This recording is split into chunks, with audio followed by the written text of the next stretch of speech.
is my real test. To train them is my cause. Hey guys, and welcome to yet another episode of My Thoughts. As you can see, we're back to video, and we're also in front of the bookshelf again for a very specific reason. Pokemon. So, this week is Pokemon's 20th anniversary, and Pokemon is one of my favorite game franchises, and for a while it was the only franchise I ever regularly played. I love Pokemon, and while I've fallen out of playing it recently, it's still something I go back to from time to time. I played the games, watched the anime, collected the merchandise, but you know that already since we've talked about it before, twice actually. And that brings me to today's topic. Well, there's not really any Pokemon material that I can look at on either of my shows. Nothing I debated doing really fit, and I didn't want to look at the anime as the anniversary is for the game. So I'm just gonna talk about my history with the franchise and just sort of talk, because I want to share my experiences with you, so let's get to it. My experience with Pokemon starts when I was a kid. I knew about it for the longest time, but I've never been a gamer. I'm still not. I mean, I had a Game Boy Advance, but I mostly had licensed stuff, like Fairly OddParents, Enter the Cleft. And I didn't really have a lot in the way of serious games. My cousin, on the other hand, who was in the Top 10 Legendaries video, was super into Pokemon. And he still is, and he had most of the games from that time. So he had Ruby and Sapphire and Leaf Green. At least. He probably had more, but those are the GBA games I remember him having. So he always got summer vacation a week early, so he would come to visit us sometimes. And during my last week of school, I was in 3rd or 4th grade, I think, and that was back when we could bring Game Boys to class on the last day. So he lent me his copy of Leaf Green for the day, and I played it, caught a Geodude and named it Rocky, and that was it for a while. But then, a few months or so later, during back-to-school shopping, I came across a copy of Pokemon Emerald, and I asked my mom for it, and she bought it for me. And I started playing it as soon as I got home, and I got stuck in Slateport City and immediately called my cousin to ask for help. I was not aware you could go up. You might think that's embarrassing, but a friend of mine once told me a story about how they didn't know you could go left in Oldale Town, the second town of the game. Anyway, Emerald is and always will be my favorite game of the entire series.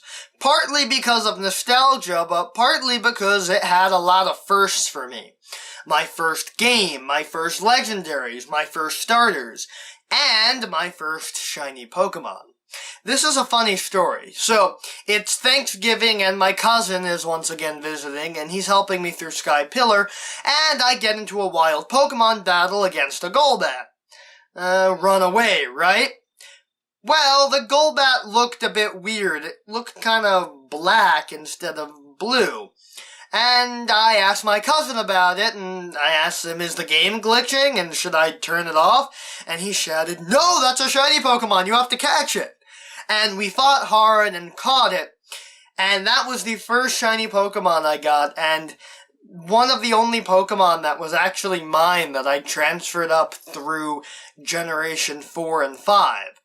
Because my cousin, after finding out the glitch in Emerald that you could clone Pokemon in the Battle Frontier, used it to clone all of his really OP Pokemon and gave them to me in case I got into trouble.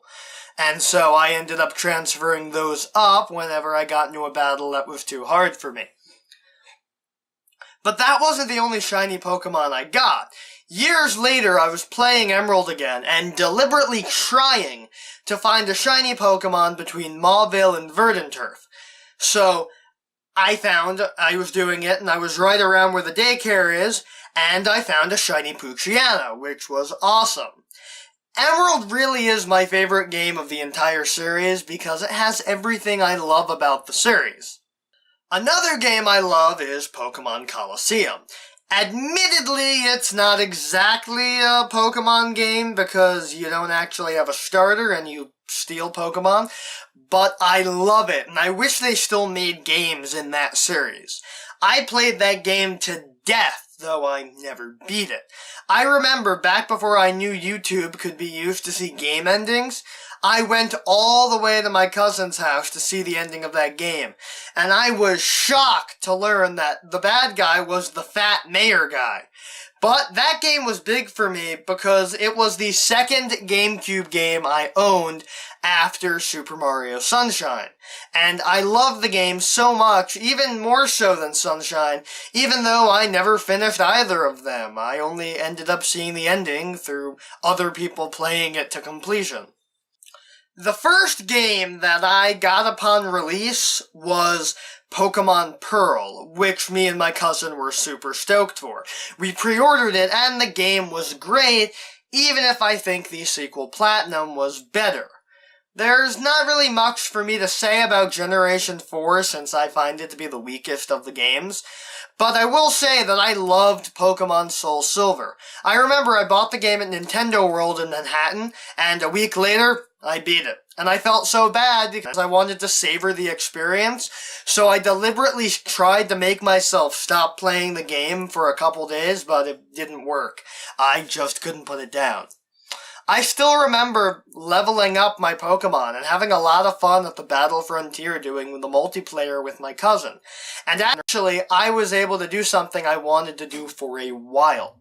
So, emulators are bad, you shouldn't use them, but I use emulators sometimes, mainly when I'm bored. So I downloaded Pokemon Ruby and I put the speed up toggle on, and I wanted to see how far I could go, basically just holding the up button and pressing the A button a lot. So I did it, and I ended up catching a bunch of Pokemon, and I nicknamed them funny things. I had a female Wingull named Steve,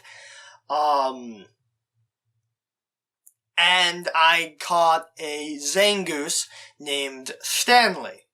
And, so that was a running joke between me and my cousin for a while, and then I found out you could catch Zangooses at the, safari in Soul Silver, so I was there, and I was going really, I tried to find one for hours. It took me like 3 days, but I finally caught one, and got to name it Stanley, and it was awesome.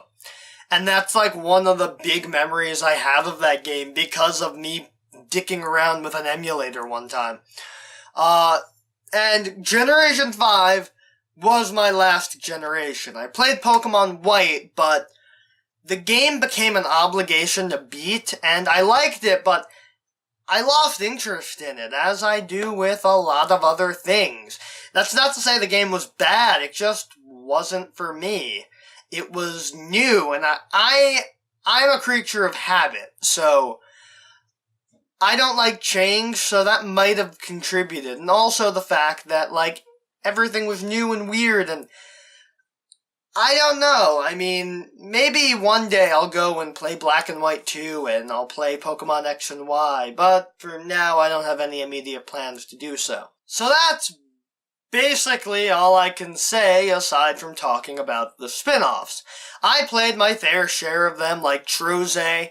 I too got tricked into thinking that Pokemon ThoughtZ was going to be this awesome game and was sorely disappointed when it was a shitty puzzle game. Mystery Dungeon, which I love. I've only played the first one, but I love it. The only thing is I don't like that the quiz doesn't let you be an Eevee if you're a guy, because Eevee's one of my favorite Pokemon, so.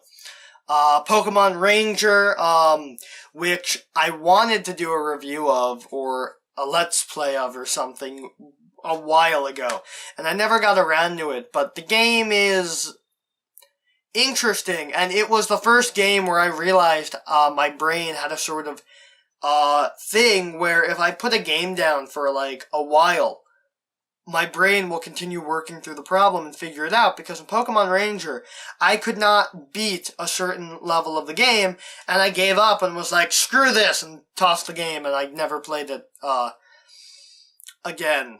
Or I didn't play it for a while, and I picked it up again, and I blew through what I couldn't do months before, and I think it's because my brain continued working out the problem even though I wasn't playing it. So I discovered it with that game, which is why I'll always remember it, even if it was a sort of forgettable game, because it helped me discover that if I put a game down or something that I can't figure out for a while and go back to it, my brain will figure out the answer. So that was cool. And Pokemon Conquest, that was a weird one. It was meant to be a cross between Nobunaga's Ambition and Pokemon, and it was really fun, because it was interesting how it was a real-time strategy game with Pokemon. But the post-game sucks. The post-game forces you to use teams that you aren't familiar with and that you didn't train the entire game. Listen, like I said, I'm a creature of habit, and that really got on my nerves because I still haven't finished the post-game because I can't get used to the teams they keep throwing at me. But yeah, that's my history with Pokemon. I started in Generation 3 and I've been a fan ever since, even if I haven't been keeping up to date with the series since Black and White. I will say that I'm super excited for Pokemon Go, whatever that turns out to be, and I just want to say, happy 20th anniversary, Pokemon, and I hope you're still around in another 20 years, because I am going to find something to review for that anniversary. Anyway, that's all the time we have for today. If you'd like to see my other videos, you can hit that subscribe button and check out my channel. And if you like the videos, show it to your friends and share it around the internet. And if you'd like, you can also support the show on Patreon. Keep catching them all, and I'll see you next time. Thank you all.